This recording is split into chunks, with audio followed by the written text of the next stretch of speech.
நம்ம இந்தியாவிலேயே ஹஸ்பண்ட் இல்லாம ஒரே ஒரு குழந்தைய வச்சுட்டு இந்த பிரிட்டிஷ் எதுக்குன்னு ஒரு ராணியை பத்தி தான் நான் சொல்ல போறேன்.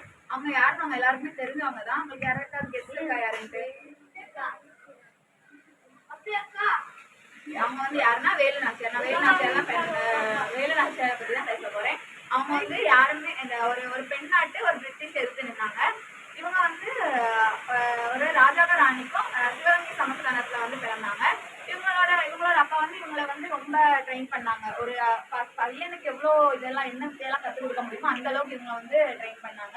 இவங்களுக்கு அப்புறம் வந்து வளர்ந்தோன்னா ஒரு மேரேஜ் ஆச்சு.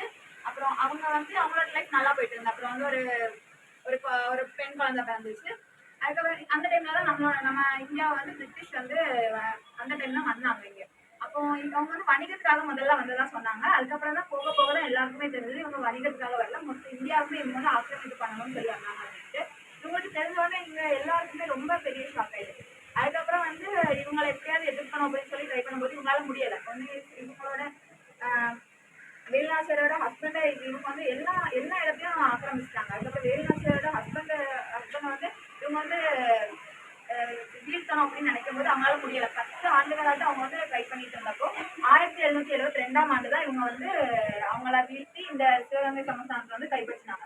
அதுக்கப்புறம் இவங்க வேலுநாச்சியாரால அந்த டைம்ல எதுவுமே பண்ண முடியல. அப்போ இவங்க என்ன பண்ணாங்கன்னா, நான் கண்டிப்பா திரும்ப வருவேன் அந்த மாதிரி சொல்லிட்டு இவங்க போவாங்க. புலி எப்பவுமே வந்து பதுங்குறது வந்து கண்டிப்பா பாயறதுக்காக தான் இருக்கும். அதனால அவங்க அப்படியே பதுங்கிருந்தாங்க. ரொம்ப காலமா அவங்க வந்து இந்த நல்ல சந்தர்ப்பத்துக்காக காத்திருந்தாங்க.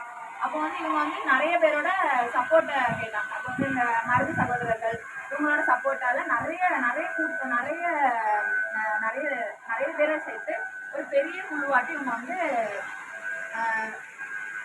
உருவாக்குனாங்க. அதுக்கப்புறம் இவங்களோட அந்த சமஸ்தானத்துல இருந்த மக்கள் எல்லாமே இவங்களுக்கு இப்போ வந்து வெளியே இருப்பாங்க. ஏன்னா இந்த போறனால அவங்களுக்கு எந்த பாதிப்பும் வந்துடக்கூடாதுங்கிறதுக்காக அவங்க எல்லாரும் வெளியே அனுப்புறதுக்காக ஒரு சின்ன இப்பனைக்கு வெளியூர்ல போய் பார்த்துக்கிறதுக்காக அப்படி சொல்லி போறதாட்டி எல்லா மக்களையும் வந்து வெளியில அவங்க இதுதான் அவங்களோட பிளான், வெளியில போறதுக்காக இருக்கு. அவங்க போற இடத்துக்கு அந்த மருது சகோதரர்கள் அப்புறம் வந்து இவங்க அந்த சிவகங்கையில உள்ள இளைஞர்களை வச்சு ஒரு பெரிய குழுவாலாம் வச்சிருக்காங்க. அவங்க எல்லாருமே வந்து இதுக்குள்ள அவங்களால இந்த ஊருக்குள்ள வந்து அவங்க வாழ்றவங்க மாதிரியே ரெடி பண்ணணும் அப்படின்னு சொல்லிதான் இது பண்ணியிருப்பாங்க.